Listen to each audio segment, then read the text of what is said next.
C'est toujours une énorme émotion de vous reconnaître aux 15 000. Parce que, vous savez, c'est difficile de faire ces 2 premiers CC. C'est difficile de faire ces 4 CC régulièrement. Mais c'est pas facile non plus d'atteindre 15 000. 15 000 CC sur une année avec leur équipe. Et ce, sur un nombre de pays incroyable. C'est ce qu'on appelle, Joël et André, incontestablement, le succès. Et le chemin du succès, je crois que vous avez décidé de le prendre à un moment donné de votre vie. Ça a été un choix. Et ça a été un choix, finalement, qui s'est avéré payant, en effet, avec le temps. Joël. Oui, un choix avec une prise de risque, parce que j'avais quand même un poste assez important dans l'administration. Tu avais un poste très important dans l'administration. Et un bon salaire qui allait avec. Très bon salaire. Et une sécurité de l'emploi. Donc tout ça, on ne le quitte pas comme ça, sans réfléchir. Et on a testé Forever, parce que c'est vrai que le système, on ne le connaissait pas du tout. On n'avait pas d'exemple de succès devant nous. Même à Forever, parce qu'on était dans les tout premiers inscrits à Forever France, et on n'avait pas d'exemple de succès devant nous. Donc des personnes avec qui on pouvait se projeter et puis nous donner confiance. Donc on a vraiment dû faire une confiance tout à fait théorique au système Forever, marketing de réseau que l'on connaissait pratiquement pas. À l'époque, il n'y avait qu'un seul livre sur le marketing de réseau qui était traduit en français. Donc c'était le livre de John Challenge, Actualiser votre potentiel, qui n'était pas tellement un livre sur les méthodes et tout ça. Ça ne nous a pas beaucoup aidé à évoluer dans le business, mais bon, c'était quand même quelque chose, quoi, hein, un minimum. Et il fallait vraiment croire au système pour, ben voilà, il fallait faire confiance. Alors, moi qui te connais bien, je me suis toujours posé une question. Et je sais qu'on en a déjà parlé, mais j'ai jamais eu vraiment la réponse à cette question. Et si tu pouvais me la donner aujourd'hui, ça me ferait vraiment un immense plaisir, parce que tu m'aiderais aussi à avancer dans mon business Forever. C'est que, comme tu le dis très justement, il n'y avait pas de livre. Et il fallait avoir cette vision. Tu avais un poste très confortable. Tu étais un cadre dans la haute administration, tu avais en effet un très bon salaire, j'allais dire une routine, mais qu'est-ce qui t'a donné, et là je ne parle pas de l'envie de liberté, ton envie de liberté je la connais, je sais qu'elle a été moteur, hein. Elle a été moteur cette envie de liberté, mais moi je voudrais parler de ta vision. Qu'est-ce qui a fait qu'à un moment donné tu t'es dit, ma liberté, c'est là que je vais la gagner. C'est dans le marketing de réseau et c'est chez Forever. Parce que tu as fait ce choix. Parce que tu as été, allez, on va utiliser un mot un peu populaire, excuse-moi, tu as été dragué par quantité de sociétés. Mais dès le départ. Et pourtant, tu as fait le choix de Forever délibérément pour gagner ta liberté. Et cette vision-là, comment tu l'as obtenue ? D'abord, j'ai adhéré au produit. Ah, voilà. Et ça, c'est absolument capital, parce qu'effectivement, on a été sollicité par d'autres sociétés. Je ne vais pas les nommer, pas la peine de faire de la publicité, mais voilà, d'autres sociétés qui étaient très connues aussi à l'époque. Mais moi, je n'ai pas du tout adhéré au produit. Et ça, c'était quand même, moi, ma première démarche, parce que je n'avais jamais fait de business, je n'avais jamais rien vendu de ma vie. Oui. Donc, j'avais même pas l'idée qu'un jour j'allais vraiment faire Forever à plein temps, et donc c'est d'abord le produit auquel j'ai adhéré à 150%, et puis petit à petit la mise en confiance, pas seulement avec le business, mais ce qui m'a le plus mis en confiance, c'est le retour humain et l'épanouissement personnel que ça m'a apporté. Donc voilà, c'est vraiment la satisfaction, le contentement intérieur qui m'a vraiment propulsé et qui m'a donné envie de partir à 300% dans Forever. C'est vraiment une histoire d'homme, hein. Mais c'est aussi dans votre cas une histoire de couple. Et on sait tous, c'est notre expérience, que quand une personne démarre, l'époux ou l'épouse, la compagne ou le compagnon ne démarre pas forcément en même temps. Et c'est d'ailleurs rarement le cas. Je crois que, sans vouloir remuer une mémoire peut-être ancienne, que André est parti un peu plus tard. Hein, il a été un peu le lièvre dans l'histoire du lièvre et de la tortue, non? Il est parti un peu après.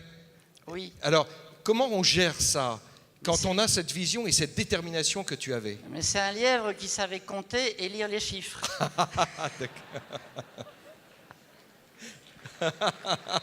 Ça aide.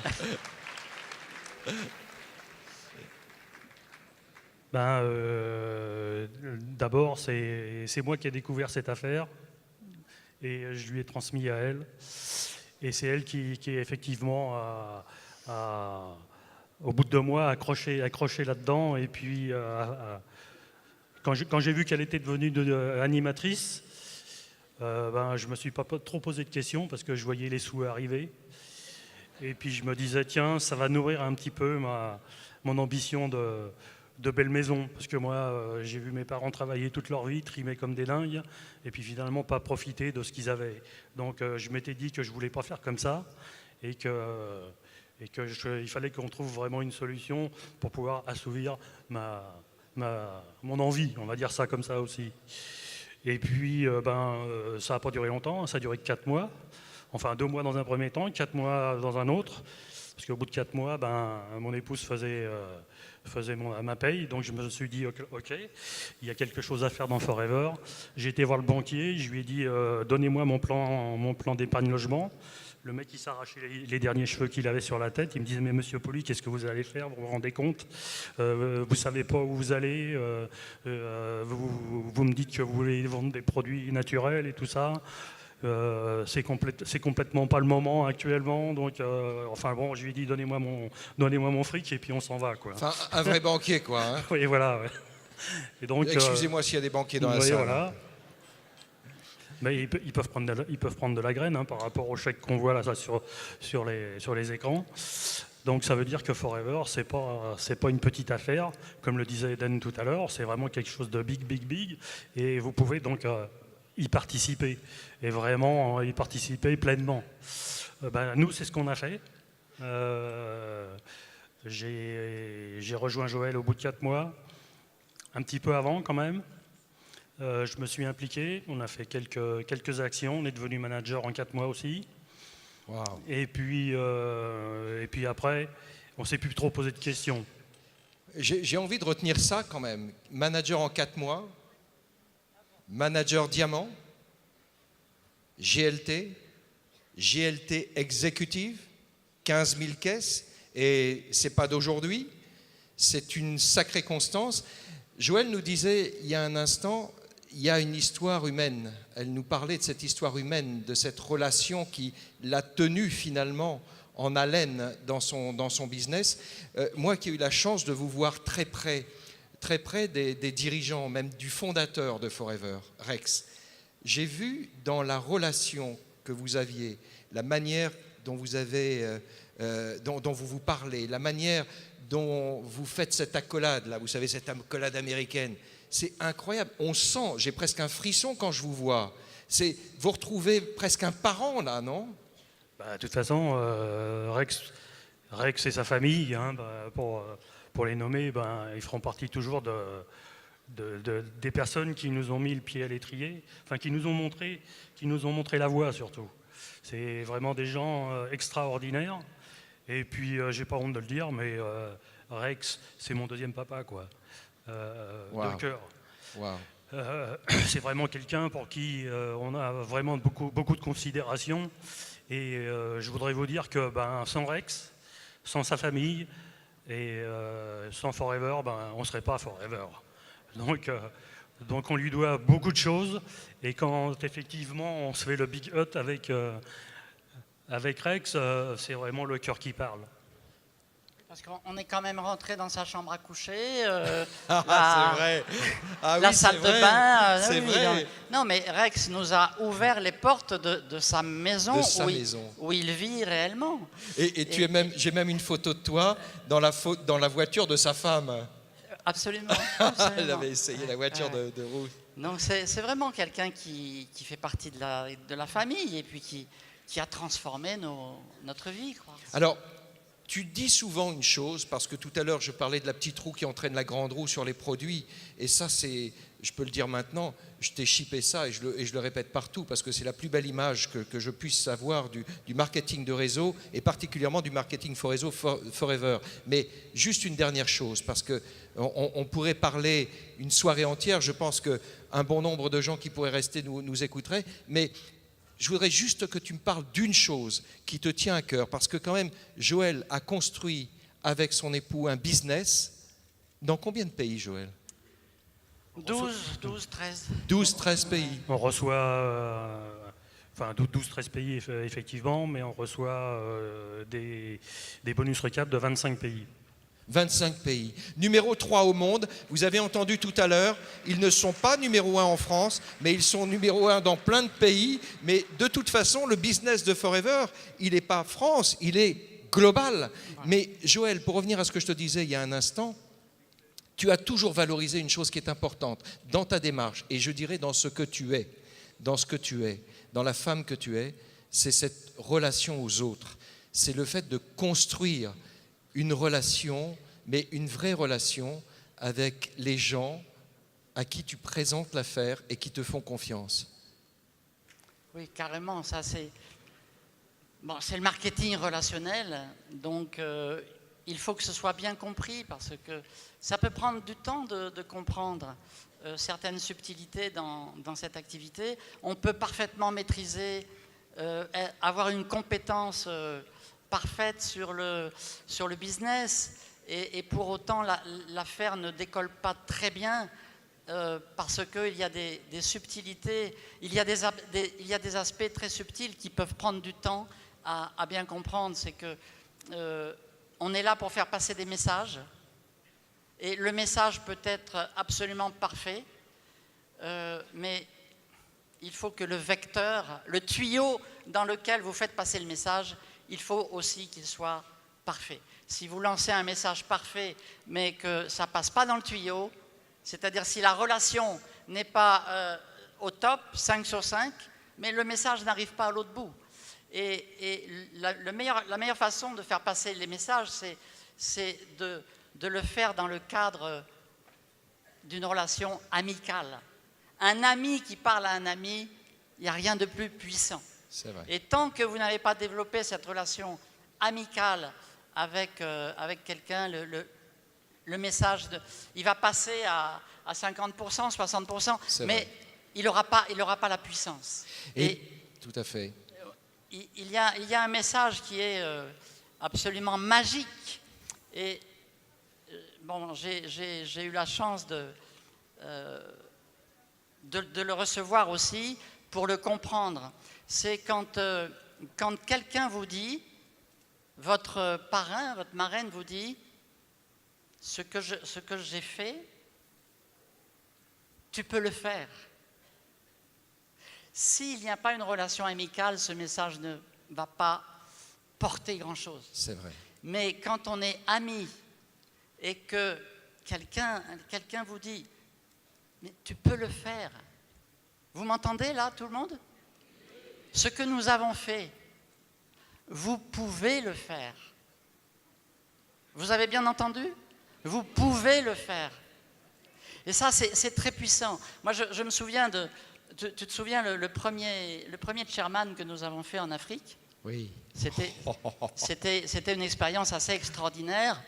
Je n'avais jamais vu ça de ma vie. Et je voudrais vraiment la retracer en quelques mots. C'est que c'était en Côte Abuja.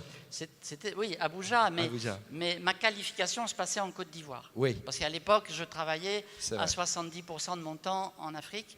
Et donc, c'était une année un petit peu particulière. Il y avait eu pas mal de problèmes politiques en Côte d'Ivoire. Et Greg avait dit, pour compenser un petit peu tous les problèmes du pays. Greg avait dit, bon, le pays s'est qualifié en début d'année, mais on va autoriser les managers à pouvoir se qualifier dans la même année. Exact. Mais il a dit ça au mois de juin. Exact. Tu te souviens? Oui. Et donc, moi, j'ai eu l'information encore un petit peu décalée. Et on avait quand même prévu un peu de vacances avec André. Et donc, j'ai une de mes filleules chéries qui m'appelle et qui me dit, mais voilà la nouvelle, on va pouvoir faire le profit share à l'époque. Et je lui dis, oui, c'est bien, c'est vraiment bien pour vous. C'est vraiment bien pour vous, mais pour moi, attends, moi je suis pas en Côte d'Ivoire, voilà, c'est tant pis pour moi. Hein. Et elle m'a dit quelque chose d'incroyable. Et je ne sais pas si elle a réalisé la puissance, maman James, qui m'a dit, mais si, mais tu vas le faire, mais tu peux le faire. C'est ma filleule qui m'a convaincu de faire mon premier chairman bonus. Exact. Et elle m'a dit, mais il y avait une telle relation amicale entre nous, qu'il y a toujours d'ailleurs, mais c'est trop puissant. Quelqu'un avec toute l'amitié profonde qui vous dit, mais tu peux le faire. Mais ça c'est la chose la plus magique que vous pouvez apporter à quelqu'un de votre équipe. Donc, rappelez-vous de ça. Oh, moi, j'écouterai Joël, je ne sais pas vous, mais moi, j'écouterai Joël et André des heures entières. Malheureusement, évidemment, il y a un programme, mais je vous propose une chose. Qu'est-ce que vous pensez de l'idée? Ce sera en juin. Je ne vous ai pas dit que le prochain événement se passera en juin, début juin, le 6 juin, et qu'il se passera, allez, on le lâche, tant pis. Hein. Ça se passera à Cannes, au Palais des Festivals. À Cannes, juste après le festival. Et moi, je rêverais, si vous êtes d'accord, d'avoir sur scène Joël et André, Anne-Marie et José, et Jean-Marie et Georgette Durel, pour qu'ils nous racontent leurs histoires de succès. Ça vous dirait, ça? On organise ça, on essaye de les convaincre pour les avoir sur scène. On se prévoit un temps pour ça. On va passer un moment extraordinaire. Merci infiniment. On ne peut pas quitter cette scène avant de féliciter toutes nos lignées qui sont ici présentes et qui se sont qualifiées à des divers niveaux. Bravo à vous, continuez. Nous sommes très certainement des exemples. Suivez, faites autrement peut-être, mais allez-y, foncez. Nous avons beaucoup de gratitude avec tous nos managers qui font un travail incroyable et dans des conditions, je vous assure, pas toujours faciles. Je veux parler du Maghreb, je veux parler du confin de l'Afrique, parce que nous avons des managers au Gabon, au Cameroun, dans d'autres pays d'Afrique, et je sais que ce n'est pas facile. Il y a des problèmes logistiques, il y a des problèmes de toutes sortes. Les choses ne sont pas du tout aussi... Ce n'est pas un long fleuve tranquille comme ce que l'on peut vivre ici en métropole. Et vraiment, pour toutes ces raisons, je voudrais les féliciter, les remercier de la confiance qu'ils nous accordent, qu'ils nous renouvellent. Et on a beaucoup, beaucoup de gratitude pour tous nos managers. Et merci beaucoup et continuez bien. Et on vous dit à très bientôt. Rendez-vous au sommet. À Johannesburg. Rendez-vous au sommet à Johannesburg.